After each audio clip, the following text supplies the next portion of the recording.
Já, komið sæl og hjertalega velkomin að Rauðaborðinu hér í beinni útsendingu í vikuskammtinum föstudaginn 13. mars.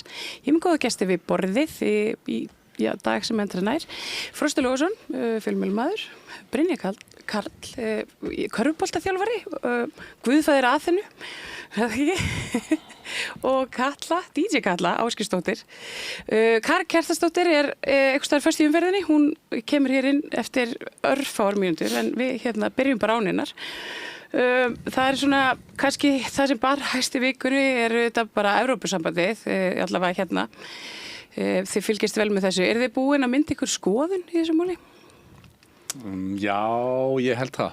Ég held að ég sé... Mér finnst einhvern veginn, ég er samt ég verður viðkynna, ég er mjög togaður með þetta, svona fram og tilbaka, en mér finnst samt að þetta sé ekki rétti tímapunkturinn til þess að eyða orku okkar í þetta. Ég er bara alltaf þeirra skoðunar einhvern veginn að við þurfum að fá stjórnvöld sem eru til að prófa að skila hallalausum fjárlögum bara í 4-5 ári röð, Guð hjálpa okkur ef það verður einhvern mann hægt.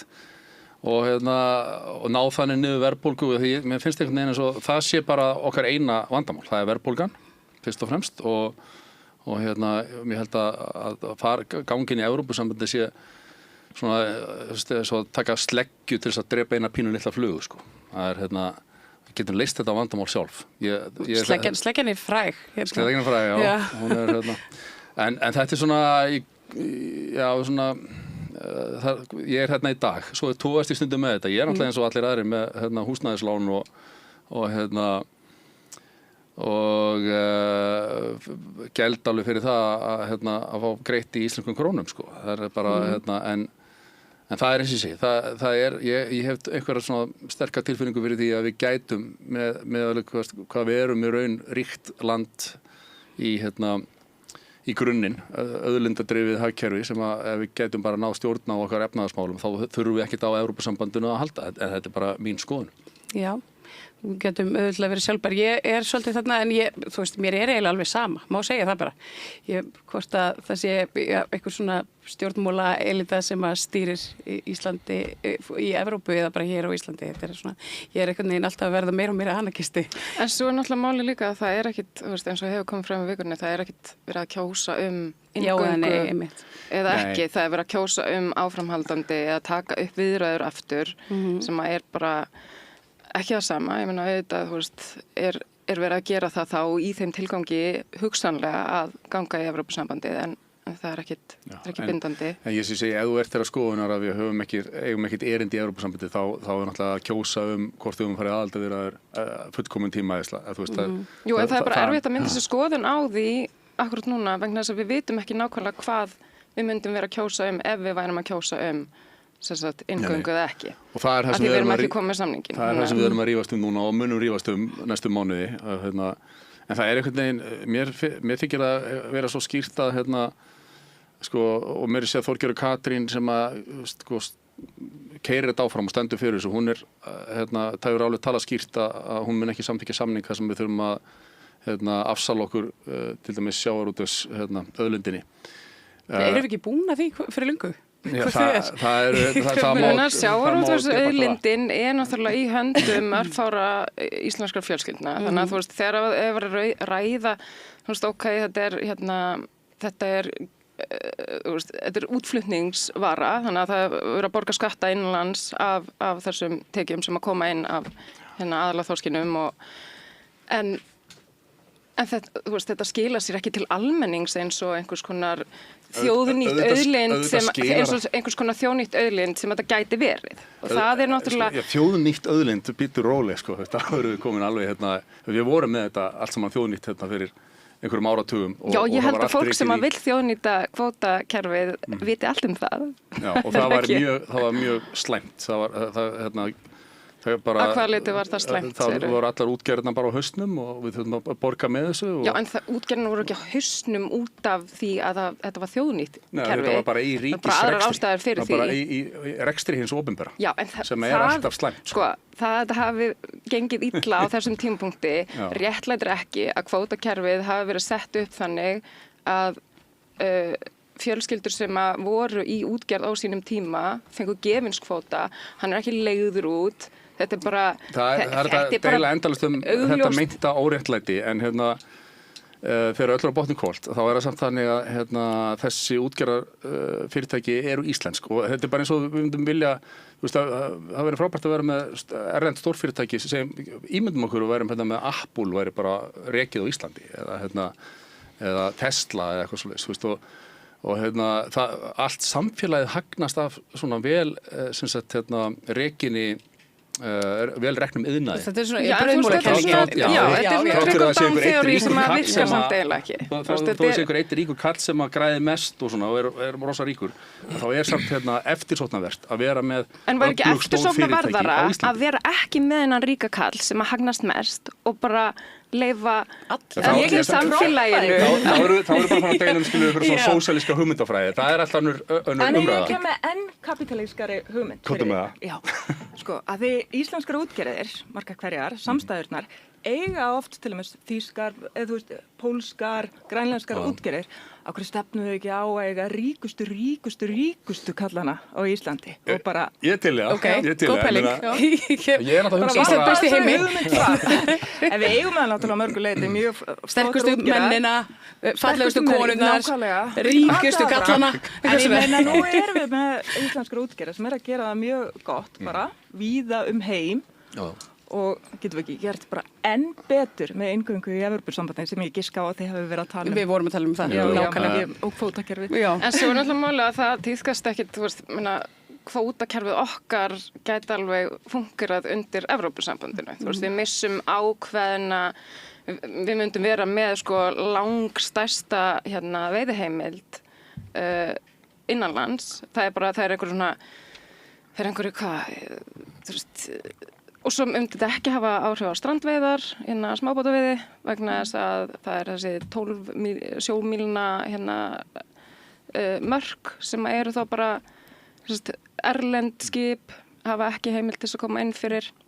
Og það er spurning hvort að ríkisstjórnin fari í að reyna að semja eitthvað að útvíkka þessi mörk og ef við myndum ekki náðum nema upp í 80 sjómílur, þá erum við komin með eiginlega alla þorskveiði og þorskurinn er það sem er og okkar stærsta útflutningsvæð er bara verðmætastur og svo bara makríll og eitthvað þar fyrir utan. En nokkuð vissum að Noregur er því brjálaður og Færeyjar. Já, en svo var spurning hvort að það sé að þetta sé eitthvað raunhæft. Einmitt.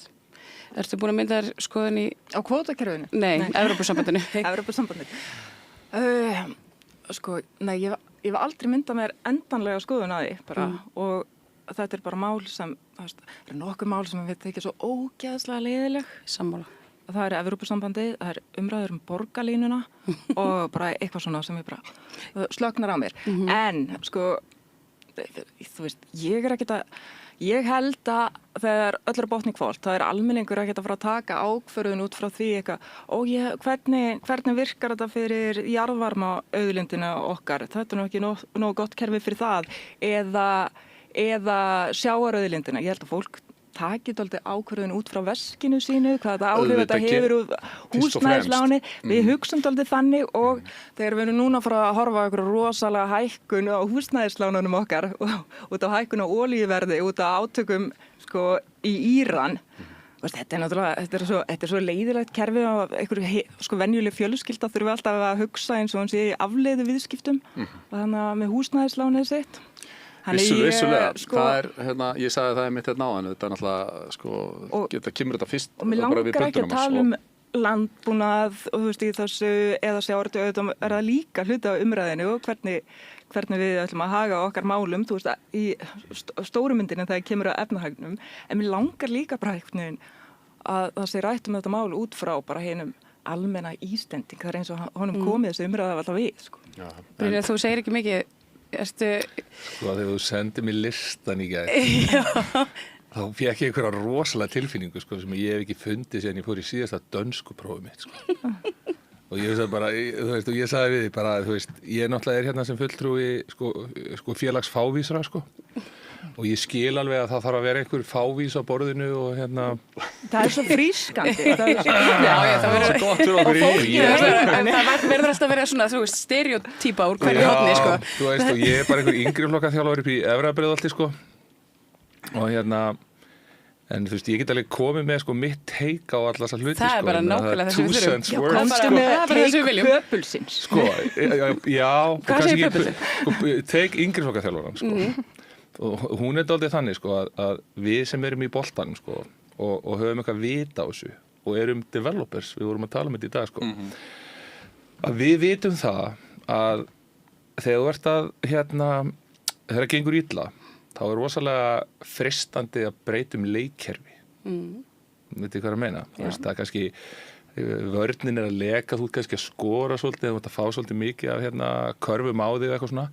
Og þá er alltaf rosa freistandi að reka þjálfaran eða breyta leikkerfi í staðan fyrir það sko að leikmennir taki svona ábyrgð af þessu. Og það er svona dálítið það sem þú varst að segja sko að ég held við getum betur og eitthvað. Þannig að sko, og ég hef oft talað um það, mér er drullu sama sko, og ég get alveg lifað í ég geti lifað í svona kommunísku umhverfi, þú veist, ég get lifað í alveg hörku kapitalísku umhverfi, af því að it's not about the X's and the O's, it's about the Jimmys and the Joes. Þú veist, þetta snýst allt fólk.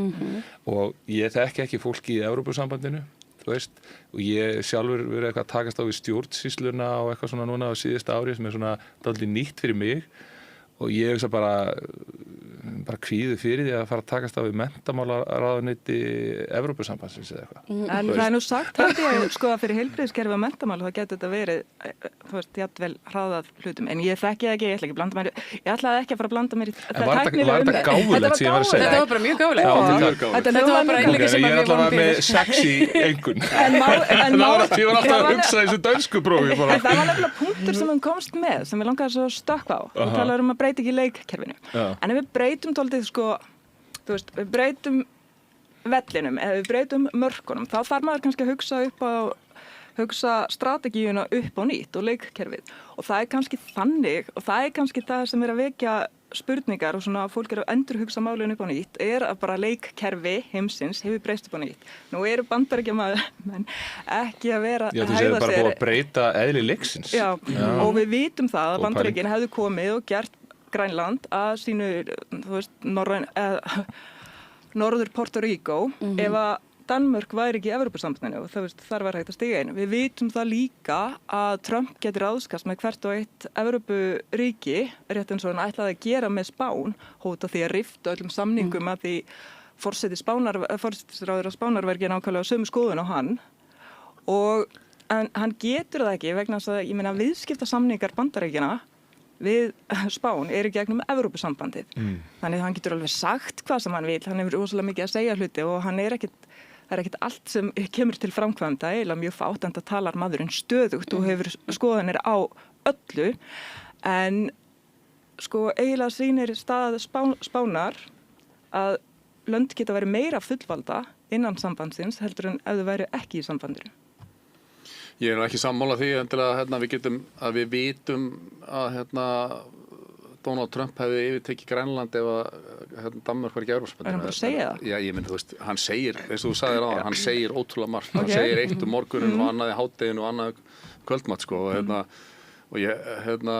En finnst okkur það bara allt í lagi? Finnst okkur það bara allt í lagi? Eitthvað svona wildcard fórseti Bandaríkjanna sem er líka búin að gera allan fjandann, sko, búin að gera alls konar bara klikkaða hluti síðan hann settist núna síðast í forsetastólinn.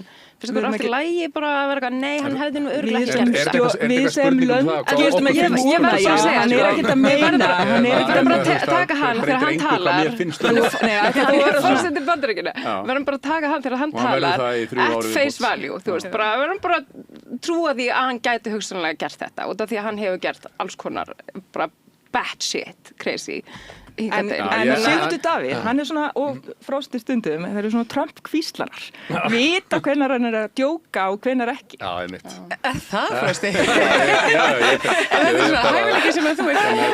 Nei, ég meina, þú veist, ég hef alltaf sagt, hann er mjög óútreiknanlegur, en það er samt svona, þú veist, ákveðna línur sem að... Og hvað var hann að meina með Grænland?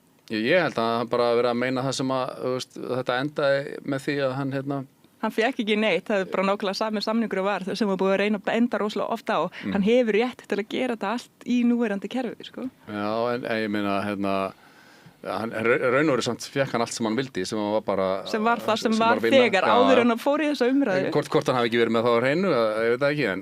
Nei, ég held nefnilega að Trump kjarnist svolítið í ummælum sem hann lét falla varðandi hvað var þetta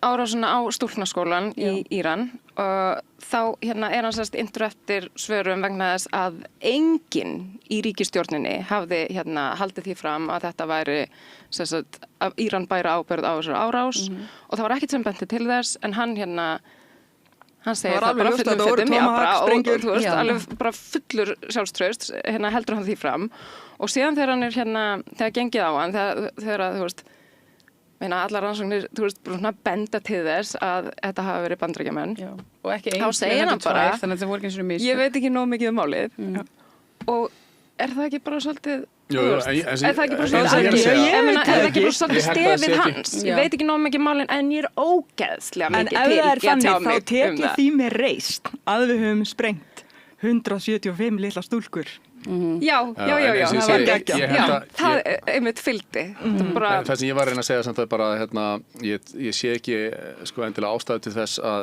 Ísland gangin í Evrópusambandið af því að í Hvíta húsinu núna er forseti sem að segir eitt morguninn og annað kvöldið. Ég er sammála það sko, að ég vil frekar Ísland fari úr bakland. Og núna hefum við undanfarin ár, Sjálfstæðisflokkur, Framsóknarflokkur, þetta eru flokkar sem hafa viljað hengja svo svolítið í Bandaríkin. Við erum pínlítið eyríki, við erum undir 400.000, við þurfum að hafa eitthvað bakland og ef það er ekki Bandaríkin, nú erum við að taka stór skref sem eru í andstöðu við það sem að Bandaríkin Er ekki bara að fá aðild að Bandaríkjum? Aðaldarumræður? Já, það væri við viljum það ekki á þessu tímapunkti. Það væri þessi svona eins og Puerto Rico. Það var nú nefnt eitthvað svona að Ísland yrði gert að fylki. Það var nú einhver utanríkisráðherra í Bandaríkjunum. Já, það var hann átt að fá stöðu sem sendiherra á Íslandi. Man ekki hvað hann heitir. Hann var einmitt líka bara að tjóka. Já, en þeir eru alltaf alltaf að djóka. Hann var augljóslega að djóka. Það er þetta, en það er svo þannig gera. Þeir segja allavega bara mjög vonda brandara. Já, en ef þér eftir þessi brandar í hug, hvað ertu þá alltaf með in the back of your mind? Þú ert bara með heimseyfirráð eða dauðaði fyrir alla aðra. Og þú ætti að vera svona dálítið flinkur í diplomatíu og samskiptum. Já, ég man ekki hvað hann heitir þessi kall en ert þú svona langkvíslari sem að veist hvað hann er að hugsa þegar hann segir brandara? Ég man ekki hvað hann heitir. Billy Long eða eitthvað. Já, eitthvað slags, já. En ég veit, ég þarf ekki að vita hvað hann var að segja. Mér getur bara þótt þetta mjög óviðeigandi fyrir verðandi sendiherra, nákvæmlega svona sem þú gerir ekki, þú ert ekki að skapa, setja þjóðir í þá stöðu að þær þurfa að vera að lesa eitthvað í orðin. Þú ert svona bara með þeim í liði. Diplomati, bara í orðsins fylstu. Já, bara hluta af vinnunni. En það sá hann ástæðu til þess að byrjast afsökunar á þessu? Hann hefur verið látinn gera það. Ég veit ekki hversu mikið af þessu komið eitthvað frá hjartanu. En það sem ég er að segja er að þrátt fyrir að forseti Bandaríkjanna sem að nú er í Hvíta húsinu sé eins og hann er, að þá sé ég ekki ástæðu til þess að við hættum að halla okkur að Bandaríkjunum í varnarlegu tilliti eins og við hefum gert því að það eru þetta á endanum það eina sem að raunverulega getur varið okkur. Ég er ósammála. Ég meina, ég held að Evrópusambandið hafi ekkert í það verkefni. Ok, það er þín skoðun, en Frosti, núna erum við bara að tala við horfum á Bandaríkin og þau gildi sem að setjandi ríkisstjórn Bandaríkjanna bara virðist vera bara einhvern veginn er bara sín okkur hún hefur. Þau samræmast ekki þeim gildum sem að ég trúi að við Íslendingar sem þjóð höfum.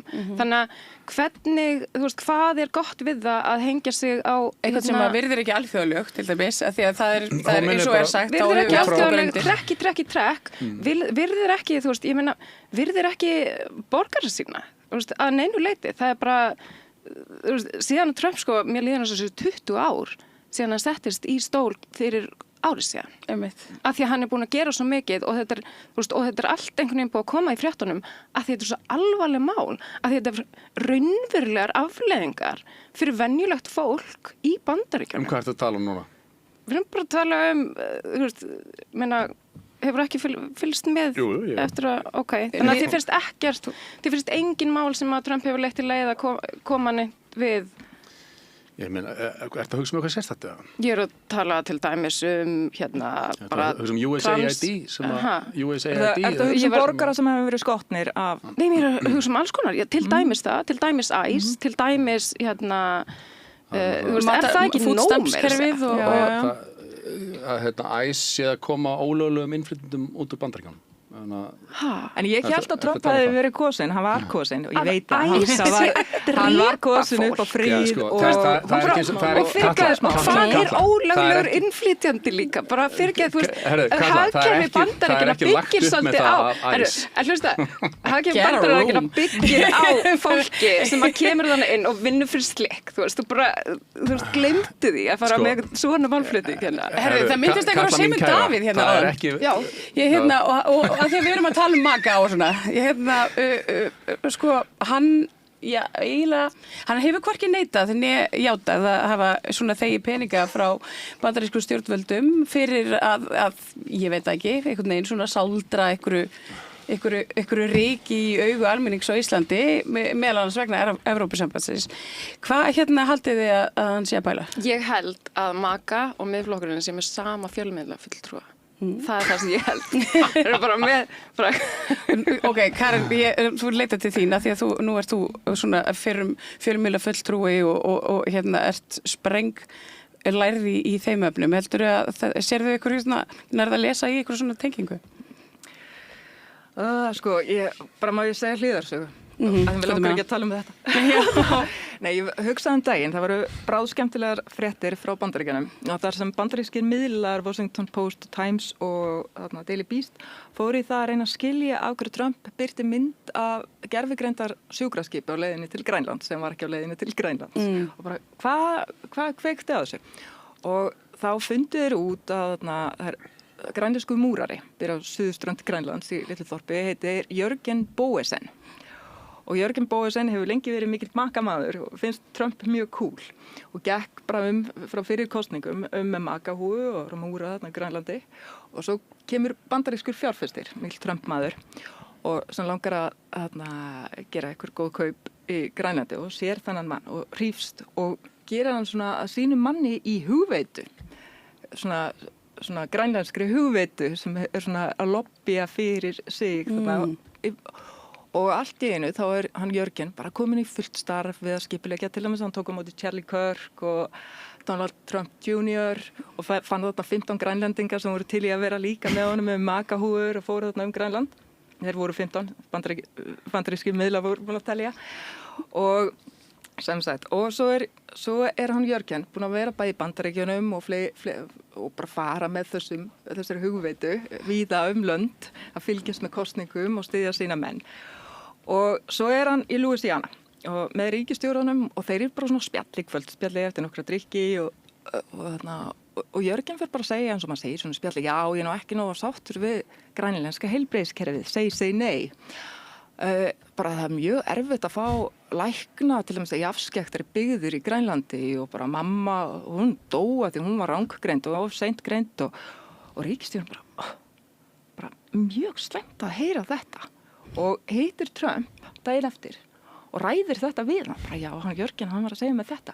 Trump þetta er bara staðfest og Trump fer bara og tvítar og sendir sjúkraskip með gervigreinda leiðum, bara beinumstu leið. Og svo er búið að vera að skoða þetta og það er hringt í Jörgen sem er kallaði núna hataðasti maður Grænlands og hann verður svona afsakandi eitthvað, já við þykjum auðvitað alla hjálp sem er í boði en ég var ekki alveg að meina þetta.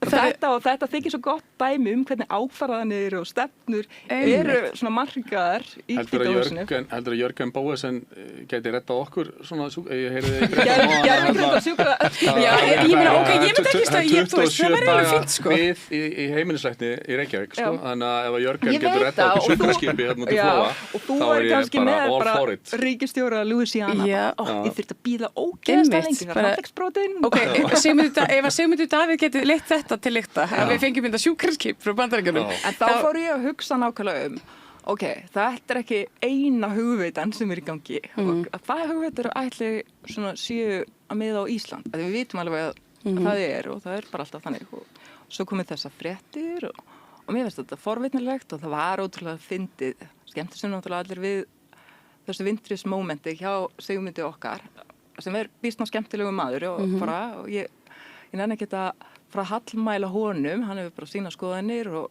svona búin að finna sína hillu í þessum málum og margir sem fylgja honum. En þetta var skemmtilegt eitthvað, ég var að vísa í Gautaborg sko, ég gæti ekki alveg neita því, þetta var skemmtilegt. En þetta er svolítið loðið. En það var rosalega forvitnileg frétt í Gímaldinu aðan, nýja fjölmiðlunum sem ég náði ekki að lesa til enda en hún er mjög forvitnileg, ég held hún sé opin eftir Erlu Hlynsdóttur að lögreglan er mjög mikið, er raunverulega að skoða svona, þetta er upplýsingaóreiða, við vitum það að fjölmörg lönd víðum heim er að stunda þetta til að krukka í almenningi stundum þetta bara, upplýsingamiðlun, en þú veist Er lögreglan að skoða hvað, segirðu? Ég opna það. Ég get bara fundið þetta hérna á Gímaldinu. Þau eru sem sagt að skoða bara áhrif svona erlendra aðila á svona þegar kemur að upplýsingaóreiðu í samfélaginu. Upplýsingaóreiða og fjármögnun, lögreglan fylgist með erlendum áhrifum á ESB-umræðina. Greiningadeild ríkislögreglustjóra fylgist með mögulegum áhrifum erlendra ríkja og umræðu Evrópusambandi. Deildarstjórinn segir markmiðið ekki að hafa eftirlit með skoðunum fólks, heldur að greina þegar erlendir aðilar reyna að móta umræðuna. Bla bla bla. Er því haldið fram sem sagt að miðflokkurinn sé on the take, sé að fá peninga frá bandarískri hugvit? Ég er ekki að tala um miðflokkinn, ég er bara að tala um þetta almennt. Því var alltaf haldið fram í heimildinni í vikunni, það er alltaf bara kom fram þar.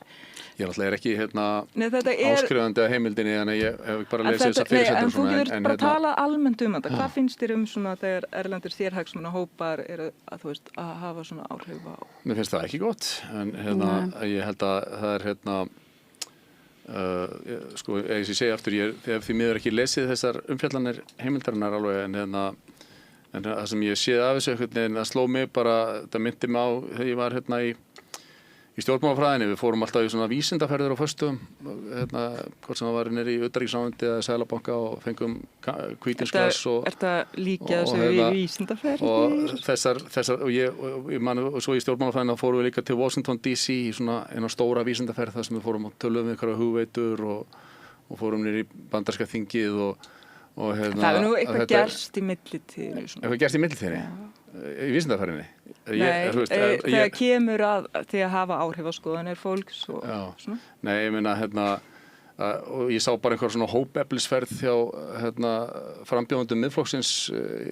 Ég sjálfur farið Félagsskapurinn er svolítið svona, hann er svolítið iffi, við hljótum að sjá það. Networka með einhverjum konservativ þingmönnum, ég sé ekki dúbjus við þetta, ég var að segja alveg svo. En af hverju neituðu þau þá svona, eða þú veist, af hverju eru þau þá svona loðin með þetta? Af hverju segja þau ekki bara, já, við vorum að networka með kollegum okkar og skoðanabröðrum, hvað er að ykkur? Láta ykkur í friði. Við vorum bara í vísindaferð. Það sem truflar mann sko.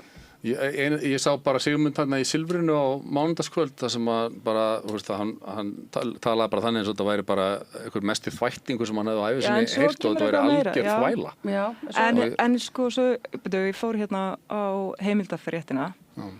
Sko, ég nenni ekki að tala um þetta alveg frá miðflokknum, þannig að reynum bara líka, þú veist, en við erum að tala samt um þetta, en tölum bara um svona afskipti annara, þú veist, ríkja, og þú veist, þá er það sem, ég verði eiginlega að segja samt út frá þessu, mér fannst svo fyndið að það kemur hérna fram í fréttinni að fulltrúar Sjálfstæðisflokksins og miðflokksins voru bæði að funda með einhverjum ráðgjafa Nigel Farage til að tengjast bandarískum stjórnmálum og nú er búið að vera hæðast í breskum miðlum svo mikið að Nigel Farage undanfarið það því að hann er búin að vera eitthvað svona að ljúga eða hann verið að ljúga til vináttu sína við Trump og Trump virðist engan áhuga að hafa á hann og svo er það fyndnast af öllu og Nigel Farage náttúrulega kemst einhvern veginn til áhrifa í gegnum UKIP með því að tala fyrir Brexit.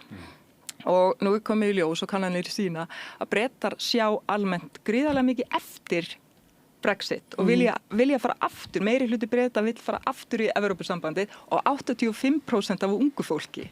Þannig að þú veist, Ég hugsaði, ég hef marga góða vini sem og bara þykir vænt fólk sem í miðflokknum og sjálfstæðisflokknum.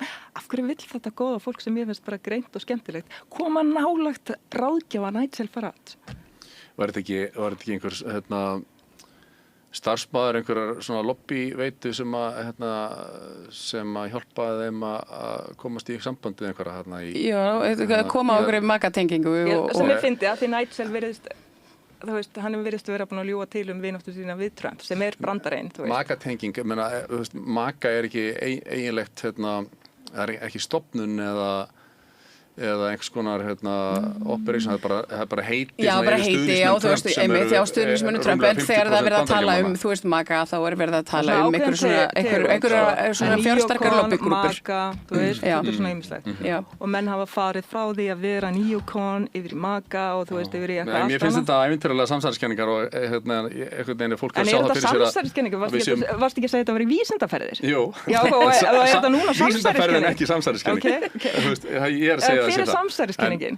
Að það sé að við eigum von á því núna að kjörnir fulltrúar á Íslandi sé að fara að tala við banni við fóstureyðingum af því að þeir fá peninga greitt fyrir það frá einhverjum bandarískum hugveitum. Það er enginn að halda því fram. Ég er búin að sjá það. En þeir eru bara að tala við hugveitur sem hafa ýmislegt þannig á dagskrá. Það er það sem hafa hagað við að dreifa íhalds konservativ þingmenn í Bandaríkjunum og Bretlandi og það er bara alveg eins og þegar Kristrún Frostadóttir fer og tala við Mette Frederiksen eða Keir Starmer þegar hún kemur við þar. Sannarlega. En þykir kannski ekki féfaraðum? Það er svona... Nei, ég er mjög hissa ef að kemur ljósa miðflokkurinn sé ofan á allar ríkisstuðningin sem að hann fær að sé að fá peninga frá bandarískum hugveitum. En við erum sammála það að fjármögnun og tengsl stjórnmálaflokka, sérstaklega er að þykja peninga erlendis frá. Þetta þú veist... Það verður að vera gagnsæi. Þetta er mjög mikið, þetta fer vaxandi, þú veist, það eru, þú veist... Karen, finnst þér það líklegt? Miðflokkurinn þarf að endanum að skila einhverjum ársreikningi og svona. Heldur að þeir myndu fara að þiggja einhverja peninga? Ég verð ekki að segja það, ég er bara að tala þetta. Þess vegna er ég að reyna að tala þetta abstrakt. Nei, þetta er þarna... Akkurat, ég hef ekki sagt það, þú ert núna búið til eitthvað strámann sem þú veist með... Nei, ég var ekki að segja að þú hefði sagt það, ég sagði bara að finnst þér það líklegt. Almennt. Og í mörg ár hafa bæði Svíar, Lettar, Finnar, haft mjög mikinn vara á að þeir eru nágranna lönd, Rússa og þegar kemur að bara hverskins upplýsingaóreiður, kostaðri eða annað. Það er verið að hræra í fólki, það er verið að grafa undan stofnunum, vitum það alveg, má ekki bara fylgjast með því, má ekki hafa skoðanir á þessu og slökk á internetinu, það er ekki eitthvað bara samfélagsmiðlum, please. Já, það var bara ágætis byrjun. Eins og það er mikilvægt að fylgjast með að það sé ekki að fara að koma einhver kostaður áróður frá Evrópusambandinu. Brynjar, þú vinnur mikið með ungu fólki. Hvernig Brynjar í vorkinni? Nei, ég er bara í dönsku prófi. Já, þú veist, að því að það er alltaf verið að tala um að þetta svona upplýsingaóreiða, hún sé kannski einna verst fyrir unga fólkið. Tekur mikið eftir því að þú veist, ég meina, eru þær pólitískar stelpunar í aðferðinu? Nei, ég meina, þú veist, það er allir bara með einhvern algoritma, það er allir í sinni búblu bara. Og ég var einmitt að velta því fyrir mér, ekkert fyrir svo löngu síðan, hvað þetta er þú veist, þetta er svo bara, ég er alltaf að reyna að átta mig á því hvað er á algoritmanum hjá ykkur, Ég er bara eitthvað, það verið að fýta mig að einhverju AI sé að fara að taka yfir og meðan eru við bara eitthvað, Ég fæ bara eitthvað svona rukkukrem og magaæfingar. Það er alltaf eitthvað svona, konur á miðjum aldri eiga að gera þessar heræfingar. Nákvæmlega. Ég veit að fá þessar heræfingar. En að þegar þú tala Ég fæ það líka, svona kallaf heræfingar. En að þegar þú tala unga fólki, þá erum við náttúrulega að vanmeta það alveg gríðarlega, og ég er ekki að segja það að þau séu rosalega upplýst, heldur bara svona hvað við erum að gera til þess að keyra eitthvað að viti í hausinu á þeim, Ég held nefnilega, einmitt að því þú segir vanmetaðu, ég held að því að þetta er svolítið þeirra heimur. Þau eru að alast upp í heimi sem er bara samskiptamiðlar, interneti, eitthvað sem við kunnum ekki, Það sem að dýrkuði setja kynslóðinu, hún er orðin langar rannsakaðasta kynslóð allra tíma, Það talaði um að þau séu, þetta sé fyrsta skipti sem að kynslóð barna sé einhvern veginn svona, ekki gáðari en fyrirrennari sínir, en ég held að þau séu bara öðruvísi klár, Þau eru svona, þú veist. Ég var til dæmis, vítast svo mikið athygli þeirra. Þú veist, það er og minna ungt fólk í dag að fara í burnout, þú veist, það þekktist ekki að fólk milli 20 og 30 þú veist, væri að fara í endurhæfingu út af því að það bara búið með orkuna sína, þú veist, það þekktist ekki Nú vil ég að Brynjar komi grjótharður hingað inn í þessa umræðu. Er eðlilegt að fara í burnout þegar maður er krakki? Þarf ekki meiri hörku og aga á það? Já, sko, þú fær náttúrulega ekki burnout sem krakki, sko. Það getur ekki verið eðlilegt. Nei, en það er ekkert eðlilegt við þetta ástand.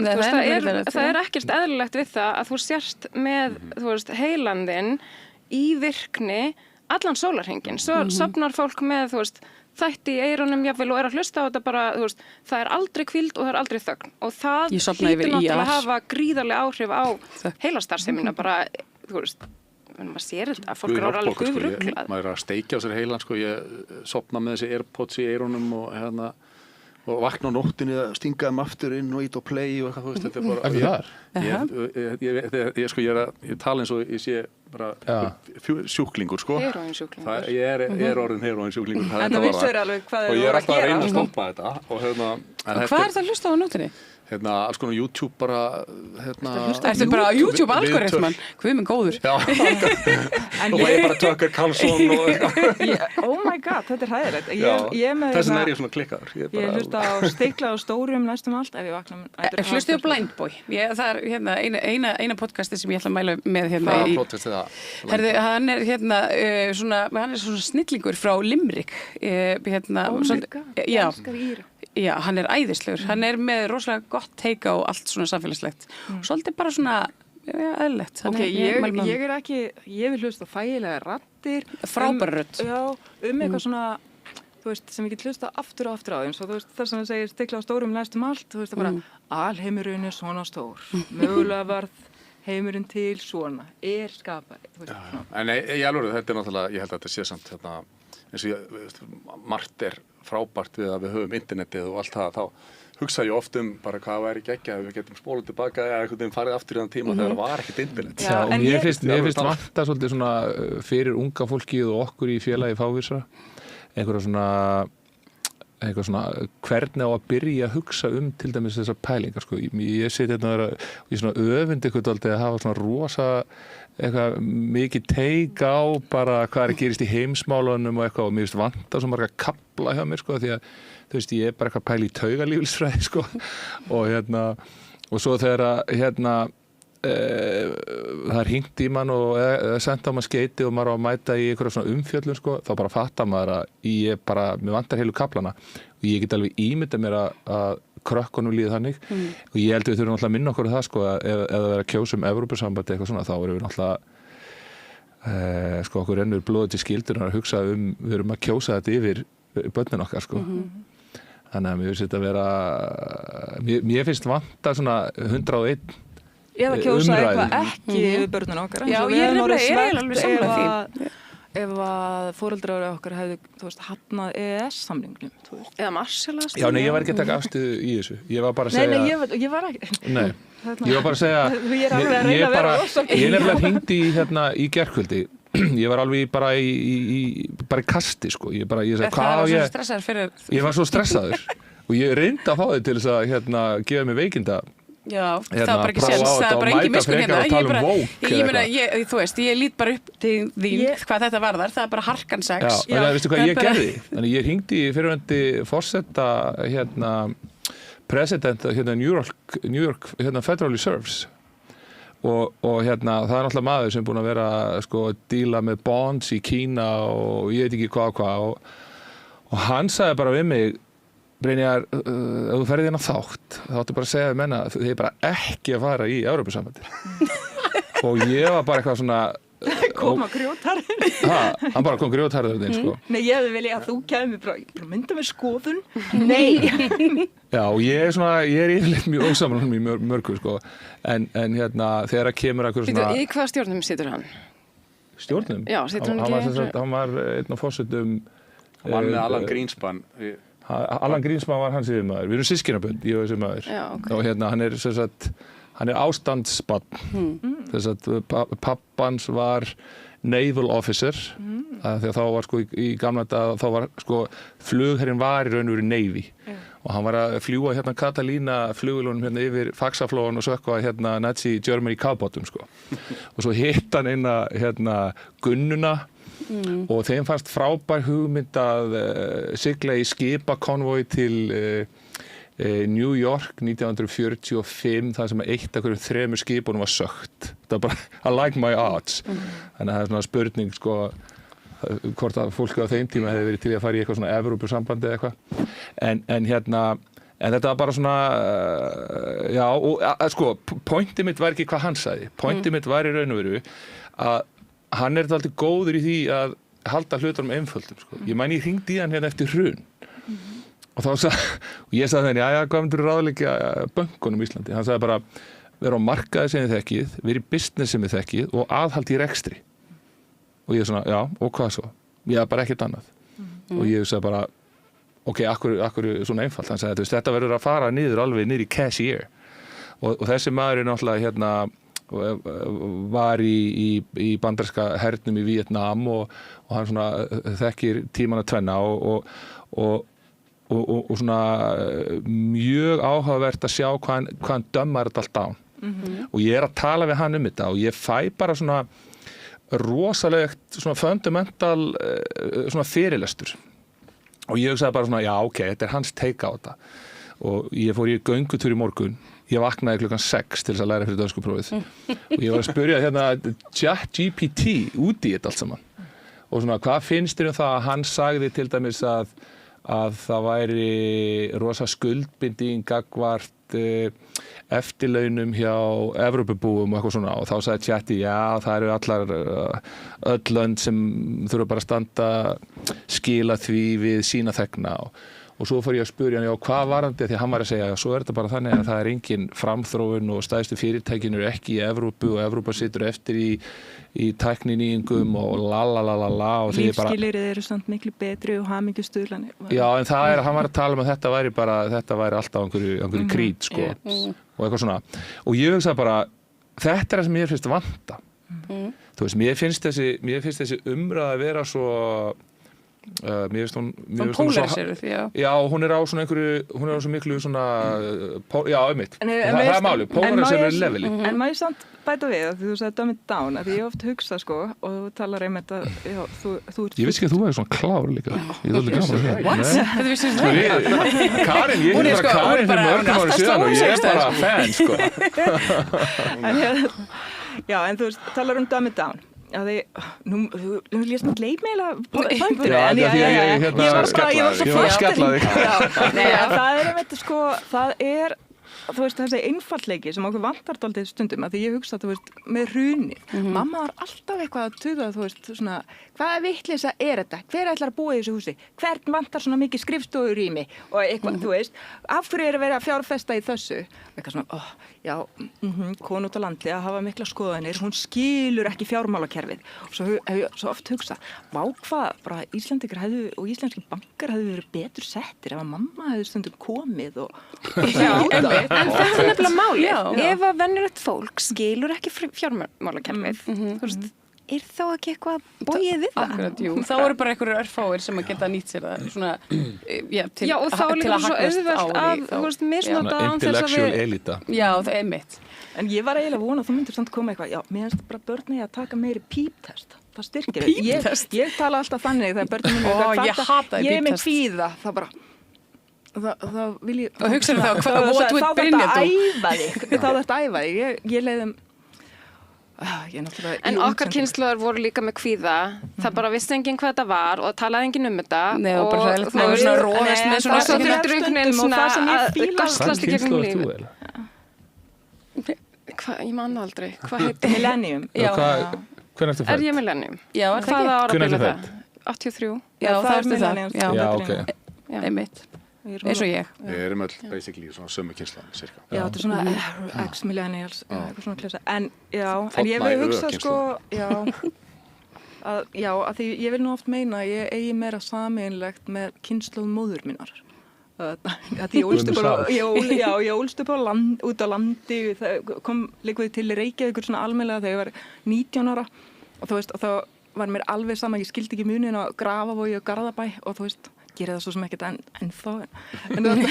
What? Nei. Þetta byrði í Garðabæ, ég bara, hérna, það er, Nei, en... ég myndi alltaf verið í Grafavogi frekar. Nei, en þú veist, það sem ég var að segja, ég er eiginlega að tala með, svona, ég er algjörlega að tvístra þessari gáðulegu umræðu sem Brynjar var byrjaður á, að því ég var að heimta hann Já, ég svolítið leiður yfir þessu. Já, að því ég var að heimta hann kæmi með eitthvað svona, við þurfum að takast á við kvíðan, við þurfum að takast á við ótta.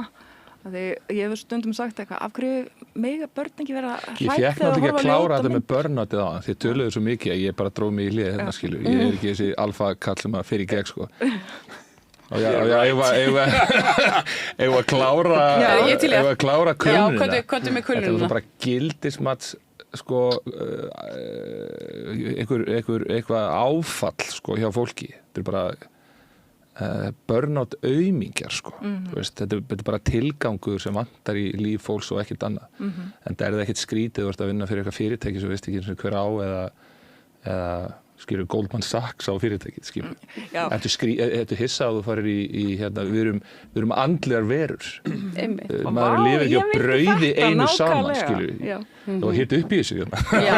Ég vinna fyrirtæki sem þessi fjárfestingarsjóður á, sem annar fjárfestingarsjóður á og svo endur þetta allt hjá BlackRock. Og svo meina, ég er búin að vinna við það hérna, taka móti hérna, fólki sem er með svona fyrirlega bandi í svona stjórnendaþjálfun. Þú komst nú og fékkst kynningu hérna frostuðar hjá mér í dag. Og þar fær maður einhverja svona bankapjesa inn sko, sem að í kringum að sko 50 aldri sjá golfvöllin fyrir sér í hillingum. Hugsaður, þú komið allar þessa þekkingu og nú átt þú að fara að gera hina betri og þá ert þú að pæla einhverju fucking retirement skilur að því að þú ert bara hollow shell eftir að hafa unnið fyrir hérna Saruman. Stöðum á Spáni eitthvað. Akkurat. Þú veist, og svo er það alltaf bara sama með krakkana, minna, þú veist, ef við ætlum að hafa krakkan okkar í engu spiriti og sósa þau í hérna einhverju, já, þú veist, einhverju miklu efnislu dóti, það er ekki skrítið að börnunum líði illa. Svo þegar börnin koma til mín og ég fer að sparka svolítið í þau og beita þau svona léttu andlegu ofbeldi og mæta því með alls konar einhverjum stuðningsskilur og þá verða allir brjálaðir. Samt eru börnin hjá mér og stelpunar hjá mér, þú veist, ég meina, þau eru búin að mæta hingað, þau eru búin að mæta til þín, þetta eru kjarnorkusprengjur þessar gellur, sko. Og þá er allir bara gefur tilgang og verður svona andlegu leiðtogi. Ég þarf ekki svona verða andlegu leiðtogi, þetta er svo auðvelt, sko. Einmitt. Herru, allt öðru. Hérna, það eru svona, já, umbróta tímar í fjölmiðlum eins og venjulega einhvern veginn Síminn og hérna, já, Stöð 2 og, nei, ekki Stöð 2, sérst Bylgjan og hérna, við vorum nú öll að vinna saman hérna á tímapunkti, 365 miljum, sætlaminninga. Hérna, hvað sjáu þið fyrir ykkur? Fólk er svona spáði að Stöð 2 sé bara að fara að leggjast hreinlega af. Ég meina, það er ekkert voðalega hagkvæmt að halda úti sjónvarps- og útvarpsstöð. Fólk gerir þetta hugsjón. Já, ég held að það sé einmitt stóra fréttin í þessu svona í raun og veru, af því að þessir miðlar allir og útvarpsstöðurnar, þetta hefur náttúrulega gengið kaupum og sölum hérna í áratugi. Ég man ekki hvað eru margir eigendur af X-inu 977 sem ég vann á meðan ég vann þar, sko. En stóra fréttin, eins og ég segi, held ég að þetta hlýtur að tákna endalok fréttastofu Stöð 2, eða sínar, eins og það heitir í dag, og jafnvel þeirrar sjónvarpsstöðvar, náttúrulega þetta búið að ganga frá Stöð 2 þannig séð, en að því að sko, það hlýtur að vera, það er alveg ljóst að það er mikil samlegar áhrif í rekstri fréttastöðar 2 og vísis fréttavefsins. Ég, á þess að ég sé með neinar einhverjar insight upplýsingar þetta, þá finnst mér að bara blasa við að þetta muni leiða til þess, þó að það gerist náttúrulega ekki strax, þetta getur tekið heilt ár Þetta er svolítið alvarlegt, myndi ég. Þú veist, þetta er alveg svona, ég meina, fréttistöð 2, það sínar, þetta er, ég meina, hvað er þetta, fertugt fyrirbæri, þetta er svona, þú veist, hin hliðin einhvern veginn á móti RÚV, þetta er svona einn af máttastólpum fjölmiðlumræðu á Íslandi og hefur verið það í gegnum tíðina. Má segja alls konar ritstjórninni þar í gegnum tíðina, en það er bara eins og það er. Fólk gerir og í þessu af hugsunum, við vitum það sem hefur verið í fjölmiðlum í langa tíma að þetta er algjört bölvað fucking hark, afsakið orðbragðið, en það er, þú veist, ég hef mikla áhyggjur af þessu, sko. Já, ég tek undir það. Það er náttúrulega bara í lýðræðis samfélagi er þetta með fjölræði og fjölmiðlamarkaði svo gríðarlega mikilvægt. Þó að þar fréttatími stöða 2 hafi nú oft verið bara nánast alveg eins og RÚV fréttatíminn. En þá er samt sko, það er eitthvað svona norður kóreist við það að við getum bara hort á einn kvöldfréttatíma í sjónvarpi. Og ég vil nú meina samt að því ég verði alltaf að tala fallega um Stöð 2. Og bara, ég er eina bara frekar fáum held ég sem alveg bara leið mér að tala af ást 365. Ég gerði það líka. Já, nýsköpunar krafturinn þarna inni og hvað var hægt að gera mikið með svakalega litlum pening, þú veist, vaði í hlutina. Það við hitt samstöðuna?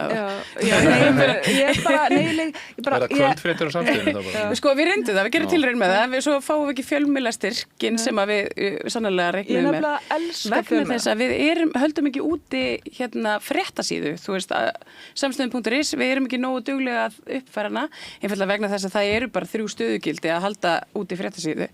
Já, en hins vegar það er fjölmiðla nefnd, er það ekki með 6 starfsmenn og að bæta við og þú veist, mér finnst ekki sína fjölmiðlum og stöðu þeirra nokkur áhuga og það er ekki mér rosalega mikið að því bara fjölmiðlar eru svo mikilvægir og ekki síst núna og þetta mál sem við erum að ræða akkurat núna með Síminn, Sín, Stöð 2, við þurfum eiginlega að skipta þessu í tvennt. Ég er eiginlega ánað, þú veist, ef við getum stýrt afþreyingarhlutan, þú veist, og ég held Síminn og Sín þurfum við alltaf að saminast með það, þú veist, það getur verið gott. Ég meina, þessi fyrirtæki og sem að framleiða líka innlenda afþreyingu að keppa við aðeins eins og Netflix og svona, þannig það þarf að vera stolt. En áhyggjulutin hvað verður fréttahlutan. Við viljum hafa öflugar fréttir á Íslandi og margrata og alls konar.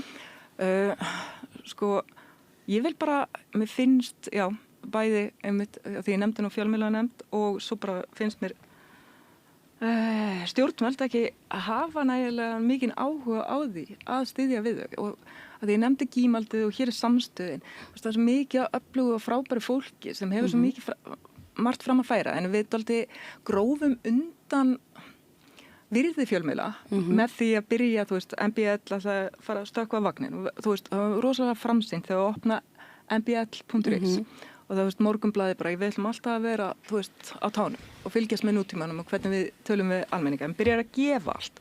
Fréttablaðið gengur svo skrefið lengra og byrjar að gefa bara dagblað. Og við erum búin að, og fólk einhvern veginn áttar sig ekki á því allri vinnunni, öllum peningunum og þarna kraftinum sem þarf í þetta. Og fólk getur sko farið og keypt sér kaffibolla eða hvaða nú er að 1200 kall en finnst rosalega blóðugt að borga kannski 700 kall fyrir áskrift á mánuði eða hvað þetta er, þú veist, af hinum og þessu. Af því, þú veist, það er ekki með verðskinn og talar þetta er bak við greiðsluvegg. Þú veist, kaffibólliðin er ekki bak við greiðsluvegg. Þetta bara kostar og það er virði í þessu og það er manneskja sem þarf að vinna þetta. Og við þurfum aðeins að vekja athygli á þessu, við þurfum að auka helst bara skilningsfólks á virði unninsefnis og frétta og upplýsingar sem er búið að, þú veist, bara upplýsingar. Þannig að þetta ókeipis hlutir geta alveg verið góðir, ég ætla ekki að setja út á alla, en þú veist, þú veist, það þarf líka að kosta. Þú veist, það kemur nýra gæðunum, ég meina það sem gerist þegar að fjölmiðlar sækja fram á internetinu með þessum hætti og það verður þessi samkeppni smellina, sko, að það eru þetta alveg helliks og ég meina við vitum það alveg sem við þurfum greiðsluvilja til að taka á þessum smellum, að þau sé ekki föst í því. Jú, en viljum við ekki bara, þú veist, líka hærri fjölmiðlastyrki? Viljum við ekki bara... Líka það, en þú veist, þess þarf Af því að þú veist, þessi greiðsluveggur, minna þetta á við allt, þetta er bara kauphegðun einstaklinga, þú veist, þannig að það er, þú veist, við erum ekki að fara að breyta því hvernig fólk er tilbúið, þú veist, og eins og Frost er ekki hérna áskrifandi heimildinar, ástæða fyrir því, þú veist, og þannig að hann sér ekki kannski, þú veist, Hínarlega. sem er bara skadalegt. Viljum við skaðlegt. styrkja fjölmiðla, þú veist, og hvernig við segjum við snýðum fjölmiðla styrki, en þetta er bara þeir sem hafa rekið fyrirtæki, vita það hvað er rosalega erfitt, sko, og hvað krefst mikil að vinna. Hvað þarf þú að selja margar áskriftir til þess að borga nefskattinn til RÚV? Já. Alveg þó nokkrar og ég þarf að borga marga nefskatta. Mjög sniðugt. En ég hef mitt en ég er náttúrulega bara þeim megin lífuna að ég er mikið á móti útgjöldum ríkisins og mér finnst að fjölmiðlastyrkirnir séu ekki gott dæmi. Það ætti miklu frekar að Þó þú hafi fengið þá. Já, þó ég hafi fengið þá. Ég meina, þú slóst ekki hendur á mótið, þú fegst þá. En ég hef rosalega skemmtilegar hugmyndir. Í prinsipinu er ég á mótið þessum fjölmiðlastyrkjum, en ég get ekki seti bara hjá þegar það er verið að deila út þessum. En viltu þá að raddir sem eru andstæðar þínum bara degi út ef að það eru ekki nóg margir sem eru tilbúin til að borga fyrir þannig fjölmiðl? Alls ekki. Það sem við þurfum í samfélaginu er bara við þurfum einmitt við þurfum að heyra öll sjónamið og það gerist ekki öðruvísi en að það séu fjölbreytt flóra fjölmiðla eða við séum bara með ríkisfjölmiðl sem að sinnir þessu hlutverki af verulegri fjölbreytnina. Já, það er náttúrulega fjölbreytt fólk sem að starfa innan ríkisfjölmiðls. Við tókum út greiðsluvilja fyrir fjölmiðla. Mér þætti það eðlilegra fyrirgjöf, Karin. Þá ætla ég að segja að norðmenn fóru aldrei í þessar fríblaða áskrifti eða fríblaðakerfi og þar hafa fjölmiðlarnir staðið dálítið sterkir að fólk það var ekki grafið svona fullkomlega undan bara þeirra rekstrarformi. En það er náttúrulega líka, við erum að tala um Ísland, við erum bara að tala um ofbóðslega lítinn markað, við getum ekki borðað okkur einu sinni saman með Noreg, af því að það eru bara 5 milljónir. Við erum hérna vel undir, ég meina við erum undir 500, og þess vegna ættum við líka að nýta RÚV til að hjálpa þeim fjölmiðlum. Ef við ætlum að halda úti almennilegri fjölmiðlun sem að nýtist þjóðinni, þá held ég að við séum bara föst í þessu formati að þurfa á ríkisstyrktum fjölmiðlum að halda. Ég held að það skoða frekar þá hugmynd að leggja niður RÚV og nota, ef við ríkistyrkja eitthvað, þá nota bara þann peningi að dreifa þeim á fjölmiðla. Já, mér finnst það hræðileg hugmynd. Ég myndi nefnilega ekki vilja leggja niður RÚV. Það sem ég myndi vilja sjá RÚV gera kannski er að svona aðeins kannski svona straumlínu laga sig og kannski fara aftur bara í kjarnan. Flytja fréttir sem við vitum að eru bara 100%, svona tilkynningar. Bara svona svolítið almannavarnir og svo getum við verið með eitthvað svona menningu, þú veist, íslenska menningaþætti, eitthvað sem lyftir upp tónlistafólki og listafólki og þú veist, fréttir af íþróttum og þú veist, þetta er svona samfélagspakki en ekki, þú veist, þessi auglýsingasala, þessi smellubeitu. Eða þau líta á sig eins og þau séu í samkeppni við aðra fjölmiðla. Það er nefnilega málið, sko. Þau eiga að vera að styðja við aðra fjölmiðla og við getum hagað málum miklum betur þannig. Og þú veist, á Norðurlöndum þá eru, og þú veist, og víðar. Ég meina, gera þau það? Þú veist, er einhver, akkur segir að RÚV líta á sig eins og þau séu samkeppni við? Það er auglýsingasalan er þannig. Já, Frosti veitir það og ég veit það að maður er alltaf í keppni við RÚV. Ég átta mig á því að aðri fjölmiðlar keppast náttúrulega rosalega mikið við sín, bara, þú veist, eins og þeir séu að leika sama leik, sko, til dæmis sýningu hvort sem það er fótbolta eða öðru slíku, sko. Og það, mér verður ekki þótt það, ég er ekki að hallmæla RÚV, en ég er að segja að, þú veist, þetta er ekki sama staða sem það var ég veit ekki hvert ég tók eftir það kom það var sagt frá því á Vísi ég tók eftir þessu líka þegar ég las vef RÚV, það er komin svona vinnureglu, það er svona disclaimer á öllum fréttum hjá þeim núna. Það sem stendur vinnureglur fréttir og dagskrárefni. RÚV er óháð hagsmunu stjórnmála, viðskipta opinbera aðila og einkaaðila. Sko, RÚV getur ekki sagst vera óháð opinberum aðilum.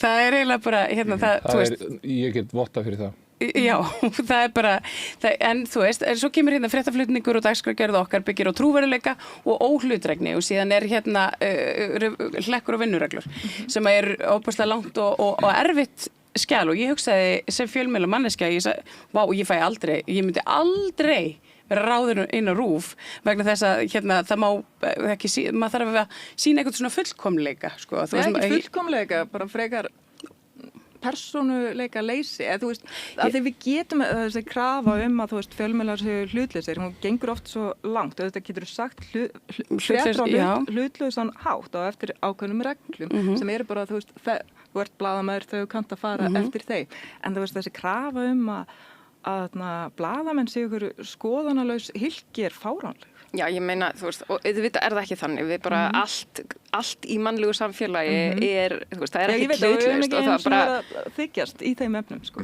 Já. Ég heyrði, það var hérna hryðjuverkamálið, það var mikið fréttum núna bara í gær, var sendt aftur í hérað, fylgdustu eitthvað með þessu, þetta er ótrúlegt mál og það er svona, já, aðurvirðist þá er þetta ekki bara einhver svona formgall eða eitthvað, hvað, þú veist, já, lögregla bara, svolítið svona eins og lögregla hafi kannski hlaupið á sig.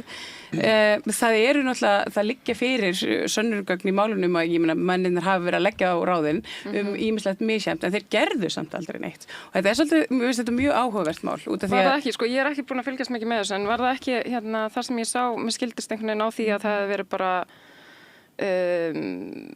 einhvern veginn... Þú voru ákallar bara í rannsóknlögreglu og já, var ákallar í rannsóknlögreglu, ekki hérna, því mér fannst eins og Landsréttur hefði sko ekki fært einhvers konar rök fyrir sýknudómi, þú veist, að Hæstaréttið þætti skrítið að þetta endaði í sýknudómi miðað við öll gögn málsins. Þú veist, bara alls konar. Já, nei, en svo bara fekk ég líka alveg bara að það kom nóg á þessum máli, sko. Þetta er 4 ára af... Ég veit ekki, hafið þið fylgst eitthvað með þessum máli? Þú varst nú með eitthvað á þinni stöð. Já, það var annar þeirra að koma í viðtal hérna. Já, hann var ekki að vinna hjá þér. Nei. Ég var bara að miskilja. Hvor kom þið inn? Sindri. Ísidór, já. Það virkar líka eins og þeir séu bara þeir eru bara aðri menn kannski líka ólíkir, þú veist, og það hefur kannski verið mjög ólíkur ásetningur að bakvið hérna.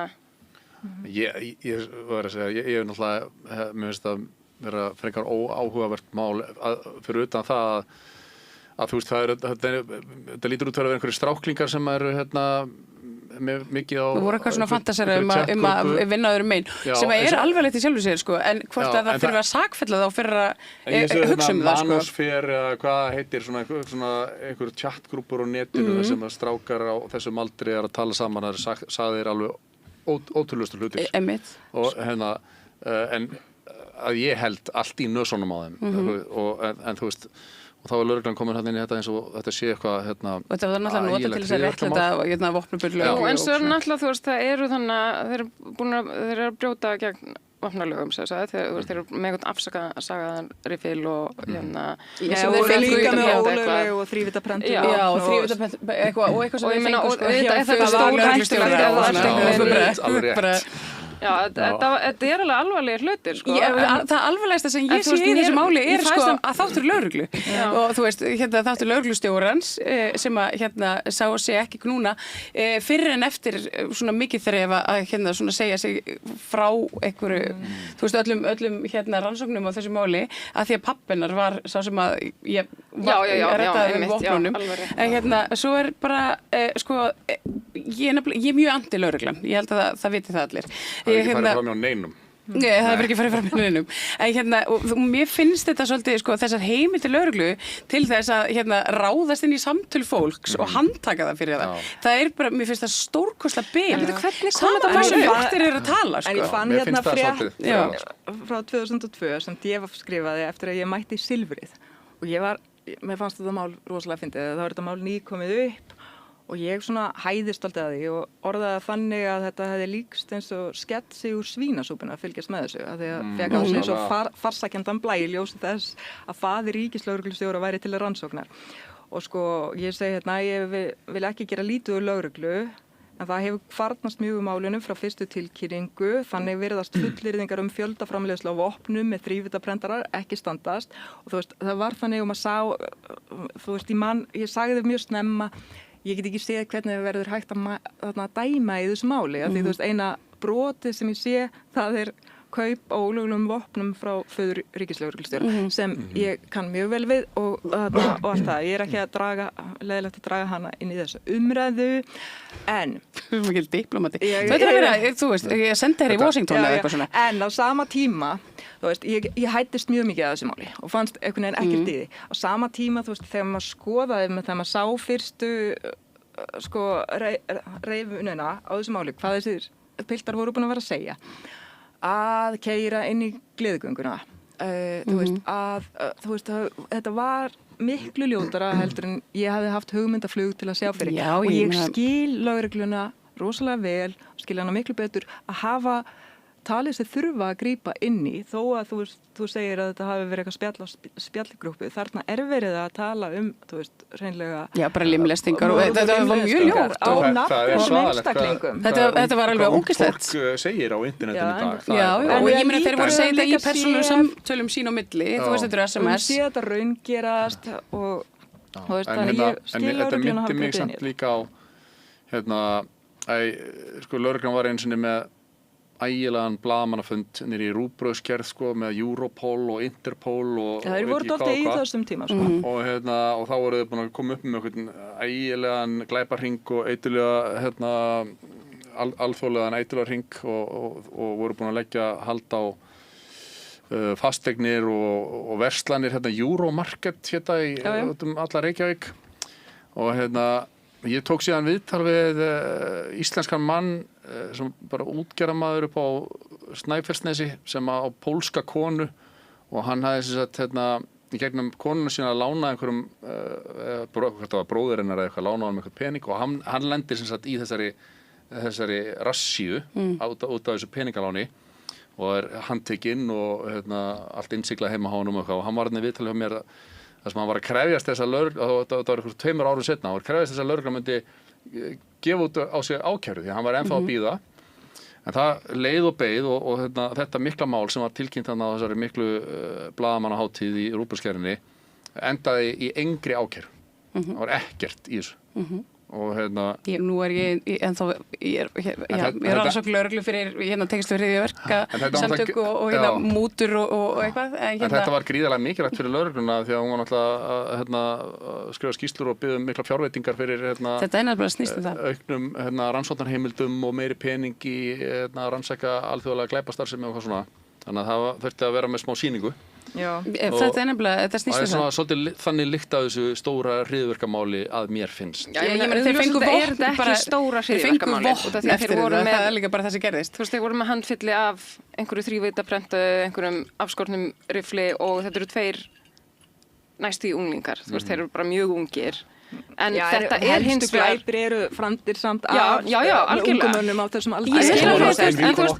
en stóra hryðjuverkamálið kannski ekki, þú veist það voru ekki hryðjuverk framin það er það sem erfitt að stíða þessu en hins vegar alvarlegt að það skuli koma svona máli þú veist, af því að það bara tímaspursmál það bara einhver úrræði þar sem að í lögreglan eða bara yfirvöld geta gripið inn í og bara aðstoða manneskjur upp úr þessari dæld af því að þetta samfélagslegt vandamál þetta er bara einhver skýta hugmyndafræði sem að læðast aftan að þessum ungu mönnum sem að eru, þú veist einhvern veginn að finna sig á þessu spjallborði eða hvar sem að þeir, þú veist, voru að ræða þetta Þetta ótrúlegt mál. Herði, Lóan kom.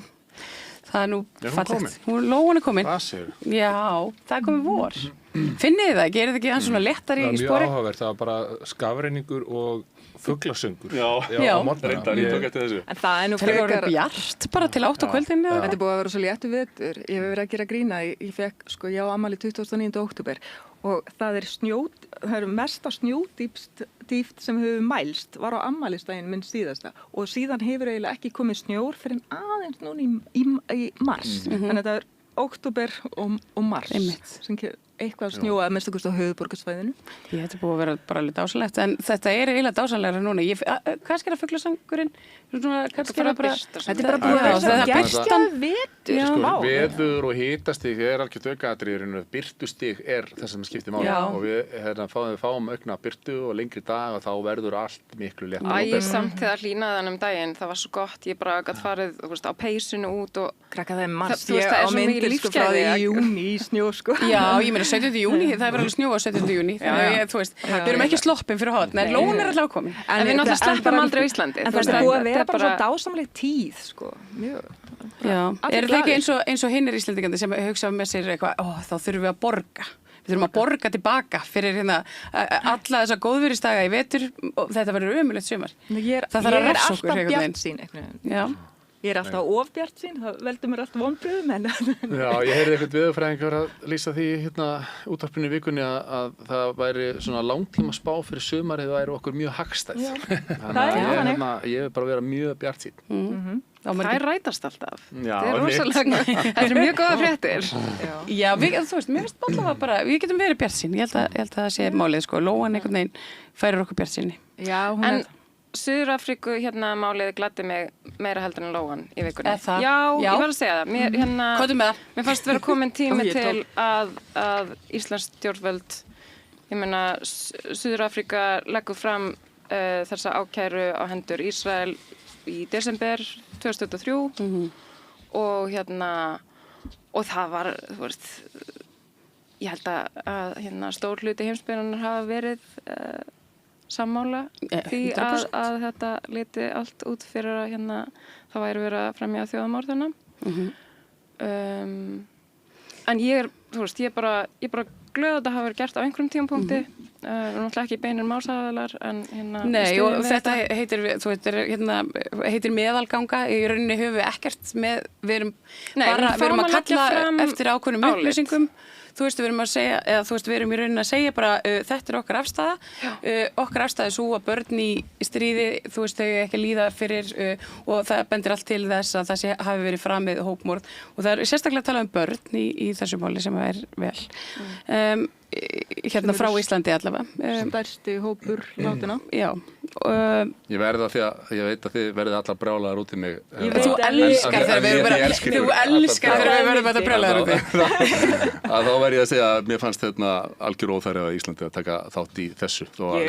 Hryllingurinn er auðvitað alveg... En af hverju ekki taka, þú veist, maður tekur afstöðu gegn ofbeldi. Hryllingurinn er náttúrulega ekki afstæðin.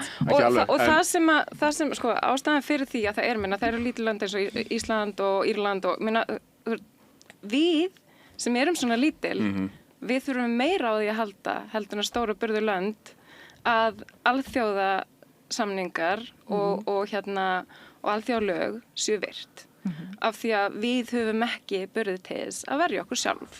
Þannig að við eigum bara allan þann frið og alla þá velmegun sem að við upplifum hérna á Íslandi eigum við undir því að sé farið eftir alþjóðalögum og það var ekki gert. Samningar og alþjóðalög er ekki pappisins virði þegar einhverju stórir, sterkir aðilar gera bara það nákvæmlega sem sýnist. Og við, en eigum við þá bara að gefast upp? Já, bara hvort sem það er Rússland eða Bandaríkin eða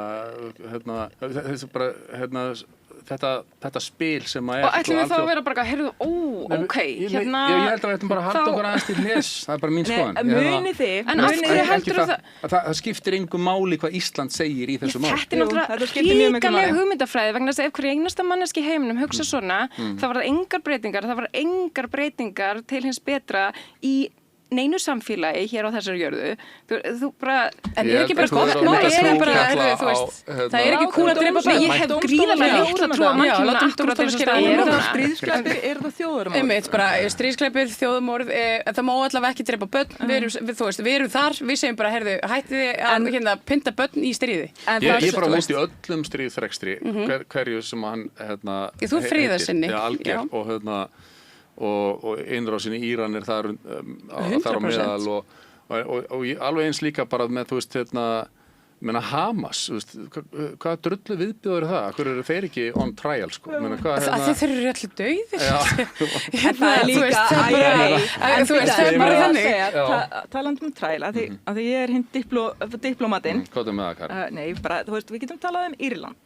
Það var búið að fremja hræðilega glæpi, beggja vegna. Þarna, bæði hjá lojalistum og andspyrnurhreyfingarinnar IRA. Og þeir eru búin að tapa sér þarna í þessu. Hvað er gert? Það er komist að því, nú skulum við leggja niður vopn. Við erum ekki að fara að fyrirgefa öllum, þú veist, allir eru mjög reiðir og þú veist, það var öllum hleypt úr fangelsum, þú veist, ég meina, þannig var þetta leyst að þú veist, það voru allir jafn sekir og það var byrjað alltaf upp á nýtt, það er það sem þarf og það var rosalega ósanngjarnt, það fóru út menn sem hafðu drepið svo mikið af kaþólikum að þeir voru basically ráðmorðingjar en þetta var leiðin sem var farin og hún virkaði og það er þannig sem við virkum eða þannig sem friður kemst á að fólk sættist á það er þannig sem, það er einu skiptin sem að friður vinnast. Kólumbía er annað dæmi. FARC var búið að vera FARC skerulega hreyfingin var búin að vera fremja hryðjuverk eða hvað sem þetta heitir þegar þetta er í Kólumbíu þarna, þú veist, í 50 ár rænandi fólki og svo framvegis. Hvað gerist? Þau fá forsætisráðherra Julio Pablo, þau fá forsætisráðherra, hann fekk friðarverðlaun Nóbels fyrir Juan Manuel Santos, fekk friðarverðlaun Nóbels fyrir þessa aðgerð. Hann semur við FARC, hann talar, þú veist, allir voru reiður út í FARC, þau voru búin að fremja hræðilega glæpi. Hann segir mér, hvað er það sem þau eru að biðja? Fær það og þeir fá hlut af því. Hvað gerist?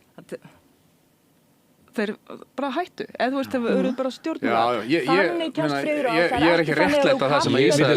Ég fór nefnilega í ChatGPT, ég var að fara við spurningarna. Ég segi bara, hvað á ég að gera ef ég dregin inn í þetta? Eitthvað svona Hamas og Palestína, eitthvað svona, því að þú veist, ég veit hvað þú ert og ég er bara aldrei að mynda minn inn að skoðun og ég í alvöru var að ræða við chatti eins og ég kalla hann í morgun sko það, hvað finnst þér það ef að ég er spurður? Það er mjög bæjast, það ekki? Hann, sko, tauganitið hefur náttúrulega ekki skoðanir, þú veist, það er alltaf bara að reyna að gera fyrir ég er bara að fá einhvern til að tala við mig, skilju, ég er bara á göngutúr og bara í kvíðakasti. Og bara hringi mig, kallið minn.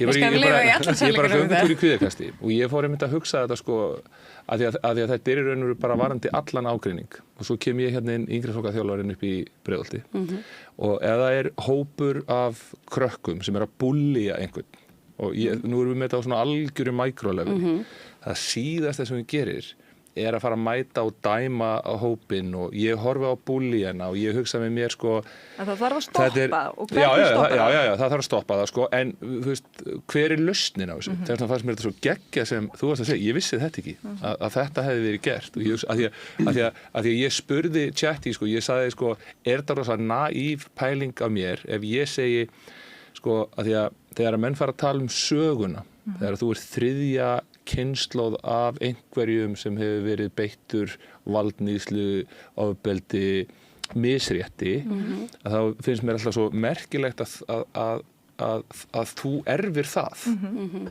finnst þetta eiginlega ein sturlaðasta pælingin í þessu sko eins og til dæmis með réttindabaráttu Bandaríkjanna þegar einhver forréttinda hörundstökkur einstaklingur er brjálaður út af því að amma hans upplifði eitthvað, en þú ert búin að fá, þú veist... Já, það þarf að gera það nefnilega líka upp, einhvern veginn. Það þarf að gera hlutin upp, einmitt.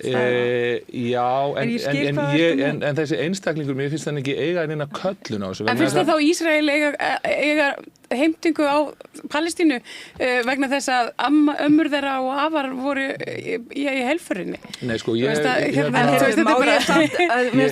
Má ég samt segja eitt? Bara, please... Getum við tekið umræðina til Íslands af því við munum aldrei komast hérna út og varla lifandi ef við ætlum að tala Nei, sko, ég ætlaði bara að kommenta á þessa pælingu hjá þér og mér fannst þetta að því að ég hugsaði með mér hérna, ég verði eins og fáviti ef ég mæti hérna inn og fyrir að tala um það hvernig ég tekst á þetta á svona micro-leveli að því í raun og veru þá er þetta svona ákveðin þverskurður af svona mannlegri hegðun bara þegar þú ert komin á skólalóðana Litsmustest heitir það. En ég ætla það sem ég langaði að segja um þetta, að mér fannst og Ég er með Trump, nei þarna Sigmundarkvíslar, þarna við hliðina, nei, þú veist að ég er að grínast.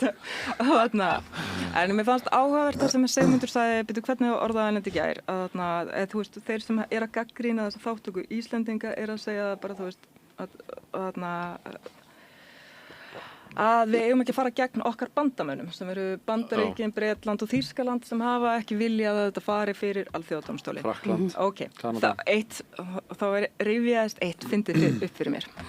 Muniði eftir því þegar Bretland, bandamaður okkar, samkvæmt Sigmundi, sett okkur á hryðjuverkalista út af Landsbankanum. Var Sigmundur sáttur við það? Nei. Þess að framkomu gagvart Smáríki? Hann var fremstur í flokki in defense og... Ja, akkurat. Og þú veist, þess vegna í Æsei var sagt að Ísland ætti að standa fast gegn þrýstingi sem væri stærri bandamanna. Og af hverju höfum við ekki þá reglu þegar við erum að tala að Ísland eigi að styðja við mál fyrir alþjóðadómstóli?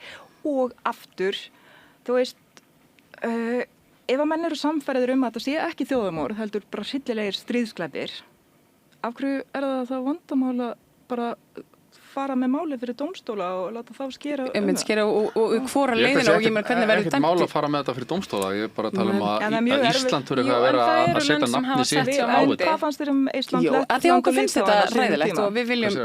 Já, það er samt eins og hún segir og eins og þessi mantra sem við höfum farið með í mörg ár. Bara smáríki eiga allt undir alþjóðalögum. Þannig þess vegna hafa smáríki oft haft hugrekki til að fara fram í þessu málum. Eins og Eystrasaltsríkin á sínum tíma og við erum rosalega stolt af því. Smáríki eiga bara samt á sama tíma mest undir að vera undir vendavæng stórríkja. Já, en ef þú segir þetta, erum við þá fullvalda? Og ef við getum ekki tekið okkar eigin ákvarðanir það hvernig afstöðu við ætlum að taka til einstakra mála, út af því að við þurfum að hugsa einhver stórveldi sem að hafa aðra skoðunum við. Við erum fullvalda smáríki, en ef þetta er svo lína sem við ætlum að ganga, þá ætla ég að segja að vegið að fullvelda okkar. En svo hvað fannst ykkur að Sigmundur sagði að við vorum að skipa okkur í sess með einhverjum öfgaríkjum. Því að Spánn er svo mikið... sem eru Írland og Spán. Írland, Belgía, Holland og Spán. Stjórnvöld í Suður Afríku er nú kannski ekki það sem við viljum vera að bera okkur saman við. Eigum að fara út í það? Eigum ekki að fara að slaufa þessu? Eigum ekki að fara að koma okkur í helgafrí? Hvað ætlaði að gera helgina? Ætlaði að fara og sjá ykkur góða menningu, íþróttaleik eða eitthvað? Er eitthvað að gerast? Ég væri alveg til að fara að sjá Laufey, en ég frétti að þú þarft að skila bílinn eftir heima og taka strætó. Þú mátt ekki koma nálægt Smáranum, hvað þetta er á bílnuðinum. Já. Þannig að þar fór það bara. Ég heima þarna rétt hjá? Nei, ég býð þarna í bæ. Þú veist, ég er ekki. Hann er búin að svika lit. Já. En það verður rosa gaman að sjá hana. Hún ætlaði að vera örugglega með svakalega tónleika. Já, ég efast ekki það. Þið, hvað hinn? Hvað ætlaði að gera? Að mér er búið rosalega margar fermingaveislur hjá yndislegu fólki og dásamlegum börnum og ég náttúrulega elska bara svona trúarlegar samkomur. Ég veit að þá ætla ég ekki að fara að kalla þetta, ég sé að fara að taka fermingaveislu af plánununa og hún er að byrja af miklum þunga. Þú varst alls ekki að meina það. Nei, ég glöð. En svo er ég rosalega spennt að því við dóttur mín við erum búin að vera að tala það bara í svakalega langan tíma, hún er 17 ára, að við þyrftum að fara til Írlands og við erum báðir með svona Írlands fettis, bara saga, tónlist, bara fólkið og ég laka svo til að koma heim og fara að skipuleggja Írlandsferðina, finna tónleikana og borga allt og mikið fyrir flug, það væri svo miklu ódýrara fyrir mig að fara til Skotland. Til Írlands fyrir ári síðan, þurfum að fara að skella okkur aftur. Vá, ég fæ það búnta hjá ykkur. Já, þú þarfst að fá búnta. Við vorum bara að draka Guinness og pub. Við vorum bara mjög sáttar. Geggja fermingaveislu og borða helst brauðtertu og þetta verður gaman. Einmitt. Það þið, hvað ætlaði að gera helgina? Þú ert að spila eitthvað þar? Já, ég er að fara í 50-samali og spila þar. Ekki afplána. Ekki afplána. Nei. Það er ákveðin afplána náttúrulega vinna. Hvernig þau haga sér, sko. Það er alltaf þannig. Í einhver samkvæmum. Það þú Brynjar? Já, ég verð bara í lágmenningunni eins og allar helgar eiginlega. Já. Hver er þessi lágmenn? Netflix og chill. Það er að mæta á hérna í yngstu flokka mótin í körfubolta. Ég myndi nú ekki segja það var lágmenn. Mér finnst það skemmtilegt. Það er Svo mikið að eftir að reyna að láta Einmitt. peppa þetta. Já, hægt að tala því svona niður. Ég segi þetta. Þú ert að gera mikilvægasta. Slakið á. Hlustið aðeins á mig, sko. Vitið hvað foreldrar eru ömurleg í hóp þverskurður af samfélaginu að mæta með sína Jesús Heyrðu, minn ég góður. komst að þessu þegar strákurinn minn byrjaði, sem er núna 15 ára, hann byrjaði að æfa körfubolta og var eitthvað svona, spila sinn fyrsta leik eftir að hafa farið á 2 æfingar og svo þegar einhver krakki í liðinu skoraði ekki. Þá klöppuðu hinnir. Þetta er ræðilegt. Já, bara, Nei, vitið, hvað er að þessu fólki? Jafnvel foreldrarnir. Maðurinn minn Það eru foreldrarnir. Ég meina það voru fólkdrarnir bara, Ég er ekki að íkja því ég segi að og þeim eiginlega yngra sem þetta er, sko, eiginlega frá svona 9, 10, 11, 12 þetta er mesta lágmenning á Íslandi. Já, ég trúi þér. þetta er bara Eftir að hafa séð þetta. Þetta er sick að mæta það. Ekki, býtu, þú eru allir fóreldrar svona æðislegir að þeir bara mæta á alla leiki. Nei, Ég svo bara- og svo var þetta til dæmis þannig. Ég hugsa bara, ég hef vanrækt mitt barn. Já, svo mæti ég með Það er bara- stelpunar úr Breiðholti og það eru engir foreldrar. Þetta er bara svona 40 ára aftur í tíma. Það var eftir það var væral svona klippa af svona mömmum sem voru að slást á hliðalínunni okkur fótboltamóti. Þú byrstir þetta Ha, sem var frétt, það- það var Ha, ekki töf.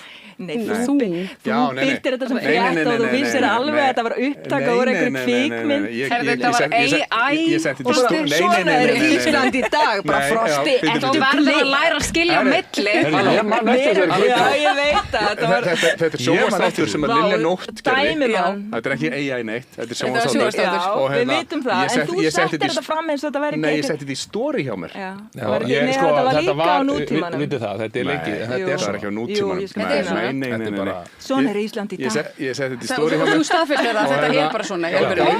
Ég man eftir, ég skrifaði hérna. Og náttúrulega Þú fórst Já. fram úr þeirri þessu gríni. María. Herðu, ég setti í story hjá mér. Ég er algjörlega búin að missa stjórn á þessu. Og komið að liða negatív. með börnum Hvað sínum á þessum rasismi er þetta?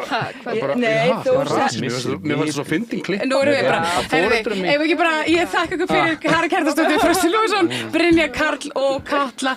Takk fyrir að koma hingað, við losna aldrei við ykkur. Ekki Ef kalla ekki- aftur á mig eitthvað svona. Þú veist, ég elska samstöðuna svo mikið. Ég geri hvað sem er, sko. Brynjar, þú varst geggjaður, það var ótrúlega gaman að vera Já, það var gaman. Æ, láti ekki svona. Já, það var rosa flott hjá þér.